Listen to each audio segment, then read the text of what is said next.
Hi friend, कैसे हैं आप लोग। आज हम बीपीएससी का जो 2 एग्ज़ाम हुआ है उसी के बारे में डिस्कशन करने आए हैं। आज तो ऐसे हिंदी और जीएस फर्स्ट पेपर का एग्ज़ाम हो चुका है। सबसे पहले हम लोग जीएस फर्स्ट पेपर का क्वेश्चन पेपर देखेंगे, उसके बाद हिंदी का पेपर देखेंगे। तो जीएस फर्स्ट के पेपर को हम लोग स्टार्ट करते हैं। जब हम लोग पहले क्वेश्चन पे ये चर्चा करते हैं, ऐसे तो 30 और 31 2 दिन और बचा हुआ एग्ज़ाम बीपीएससी का। 30 को आप जीएस सेकेंड का और 31 को ऑप्शनल पेपर का एग्ज़ाम होने वाला है। तो हम समय बर्बाद ना करते हुए अपने बीपीएससी के जीएस फर्स्ट पेपर को देखते हैं। तो पहला क्वेश्चन जब हम लोग देखते हैं सेक्शन 1 में, तो देखते हैं संथाल विद्रोह के कारण क्या थे, उसकी गति और उसके परिणाम क्या थे। हम लोग बार बार इस क्वेश्चन पे चर्चा करते आ रहे हैं, लगातार करते आ रहे हैं और देखते हैं कि संथाल विद्रोह हमेशा से इम्पॉर्टेंट है। हर एक बार संथाल विद्रोह से एक ना एक क्वेश्चन पूछ ही देता है और इस बार क्वेश्चन को ना घुमाते हुए बहुत ही सरल तरीके से क्वेश्चन को पूछा गया है। जैसे संथाल विद्रोह के कारण क्या थे, उसकी गति और उसके परिणाम क्या थे। तो इसमें कोई ख़ास क्वेश्चन को घुमाया नहीं गया है, कोई दिमाग लगा नहीं। अगर विद्यार्थी सही तरीके से पढ़े होंगे और ढंग से उन्होंने बेसिक पढ़ा होगा तो इस क्वेश्चन का उन्होंने अच्छे से जवाब दे दिया होगा। नेक्स्ट क्वेश्चन पे चलते हैं।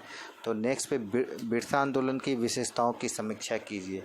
बहुत ही सरल क्वेश्चन है, डायरेक्ट क्वेश्चन को पुट कर दिया गया है और पूछ लिया गया है। बस पहले की तरह ही बोल सकते हैं, जिन्होंने बेसिक तैयार किया होगा वो उन्हें लिखने में कोई कठिनाई नहीं होगी। कठिनाई उन्हीं को होती है ना जो बेसिक सही तरीके से नहीं पढ़ते। और हर एक क्वेश्चन पे हम लोग डिटेल चर्चा करेंगे। आज सिर्फ क्वेश्चन देखते हैं और इसके डिटेल में जो चर्चा होगी या बीपीएससी के जो मेंस की क्लासेस होगी वो हम लोग आगे देखेंगे।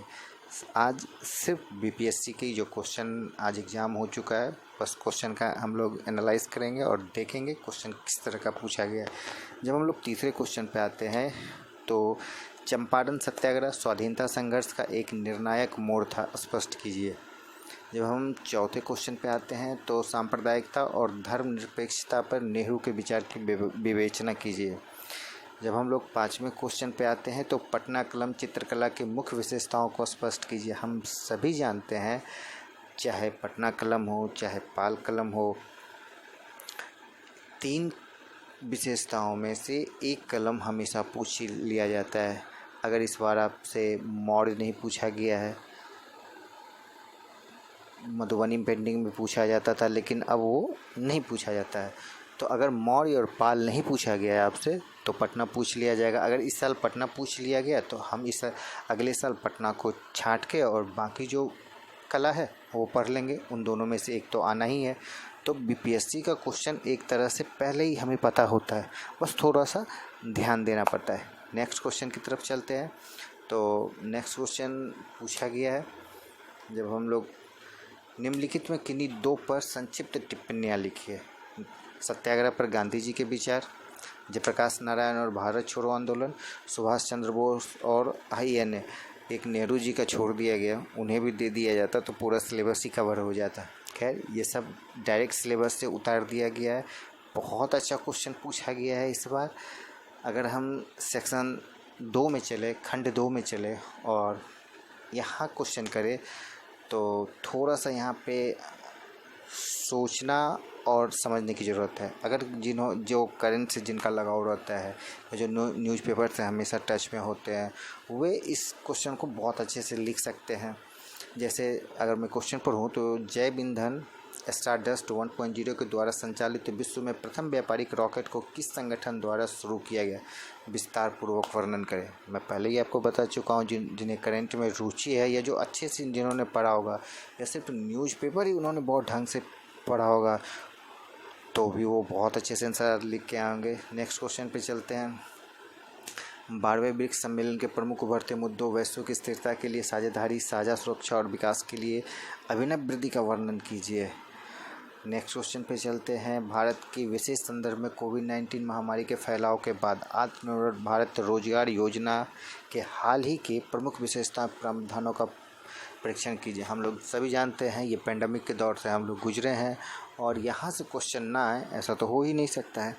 इसलिए कोरोना से जितने भी क्वेश्चन बनते हैं, मुझे लगता है अगर इस बार मेंस के कोई एग्ज़ाम का प्रिपरेशन करता होगा तो कोरोना से जितने भी क्वेश्चन निकलते होंगे सारा क्वेश्चन उन्होंने तैयार किया होगा और अच्छे से तैयार किया होगा।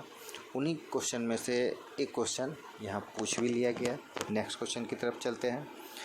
भारत यूरोपीय संघ के मध्य व्यापक आधारभूत व्यापार और निवेश समझौता की विवेचना कीजिए। ईयू के बारे में बहुत चर्चा हुई थी इस बार, और मोदी जी का जहाँ जहाँ विदेश दौरा हुआ है, ऐसे तो 20 के बाद से कोई विदेश दौरा उनका ना के बराबर हुआ है, लेकिन जितने भी संघ है, चाहे वो व्यापारिक संघ हो, चाहे हमारा और किसी तरह का रिश्ता किसी भी देश के साथ बनता हो, तो वो उसमें से एक तो क्वेश्चन पूछ ही लिया जाता है। उसी में भारतीय यूरोपीय संघ इस बार पूछ लिया गया, तो नेक्स्ट टाइम कुछ और पूछ लिया जाएगा। नेक्स्ट क्वेश्चन की तरफ चलते हैं। तो भारत में पर्यावरण सुरक्षा एवं स्थिरता के मोबाइल ऐप हरित भारत संकल्प के बारे में विवेचना कीजिए। काफ़ी ये हरित भारत संकल्प ऐप के बारे में तो काफ़ी चर्चा हुई थी और मेंस देने वाले विद्यार्थी तो ज़रूर से इसे पढ़ के गए होंगे और उन्होंने बहुत अच्छा किया होगा। नेक्स्ट क्वेश्चन की तरफ चलते हैं। तो यहाँ पे स्टैटिक्स का आ गया और बहुत जल्दी मैं पूरा स्टैटिक्स आपको कराऊंगा। बहुत आसान स्टैटिक्स पूछा गया है, ऐसा नहीं है बहुत हार्ड स्टैटिक्स पूछ दिया गया है किन्हीं को प्रॉब्लम हो। बहुत आसान, और इसका जो PDF है मैं वो डिस्क्रिप्शन में डाल दूँगा, आप वहाँ से क्वेश्चन को डाउनलोड कर सकते हैं।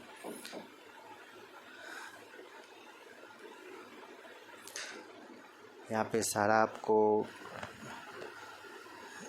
स्टैटिक्स ही है, और चाहे पैराग्राफ हो,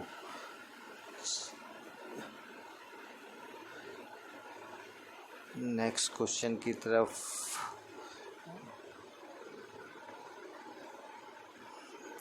ये सारा क्वेश्चन यहाँ पे ख़त्म हो जाता है।